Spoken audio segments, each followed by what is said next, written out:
ভাই, আমার মতন গরিব মানুষের জীবনে এগুলো সব নেহায় থেকে যায়।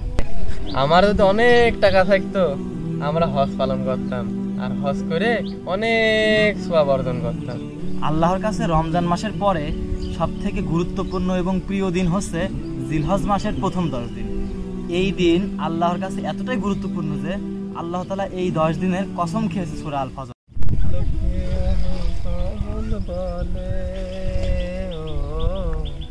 লোকে আমায় পাগল বলে, আমার দুঃখ লাগে না, আমাকে পাগল করেছে আরো বেরোয় মদিনা। সবুজ ভাই, দেখতে দেখতে এক বছর চলে গেল, জিলহজ মাসে আবার চলে আসলো। হ্যাঁ, তুই ঠিকই বলেছিস। এই মাসে কত মানুষ বাইতুল্লাহ হজ করবে এবং নবীজির রওজা দেখতে যাবে। সত্যিই ভাই, নবীর দেশে হাঁটাচলা করা ভাগ্যের ব্যাপার, সবার কপালে এটা জোটে না। ইস, আমি যদি দেখতে পারতাম পবিত্র কাবাকে আর মদিনায় নবীর রওজা মুবারক জিয়ারত করতে পারতাম আর ওই আরাফাতের ময়দানে একটু হাঁটতে পারতাম, কত ভালোই না হতো। সত্যিই ভাই, আমার মতন গরিব মানুষের জীবনে এগুলো সব নেহায় থেকে যায়। সত্যিই রে, আমরা মনে হয় জীবনে কখনো হজ করতে পারবো না, আর প্রতিটা জিলহজই চলে যাবে ফেলাই ফেলাই। কি ভাই, তাছাড়া আর গরিব মানুষের কোনো জিলহজ আছে নাকি?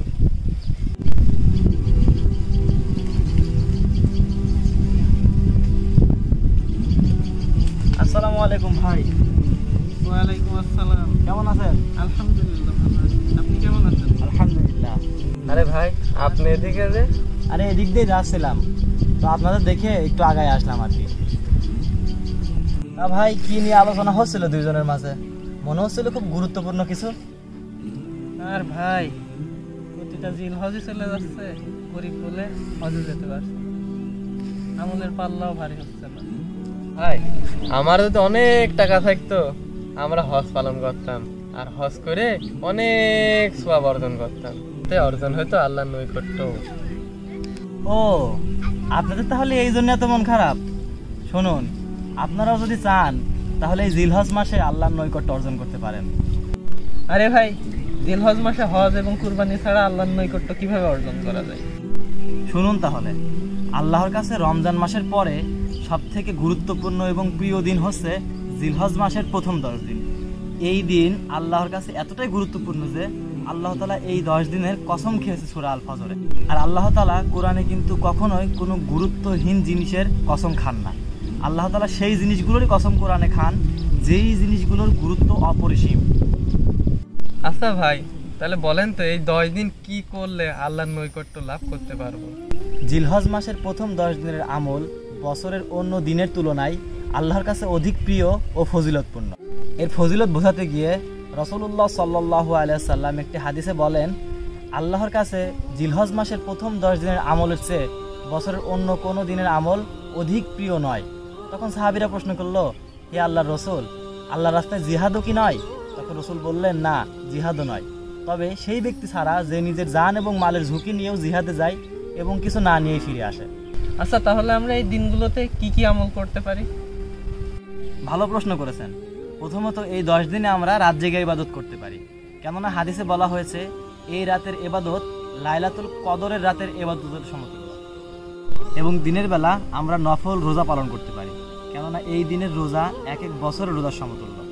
এবং বিশেষ করে আমরা ঈদের আগের দিন অর্থাৎ আরাফার দিন রোজা পালন করতে পারি। হাদিসে এসেছে, যে ব্যক্তি আরাফার দিন রোজা পালন করে সেই ব্যক্তির পূর্বের 1 বছরের গোনা এবং পরের 1 বছরের গোনা আল্লাহ তাআলা মাফ করে দেন।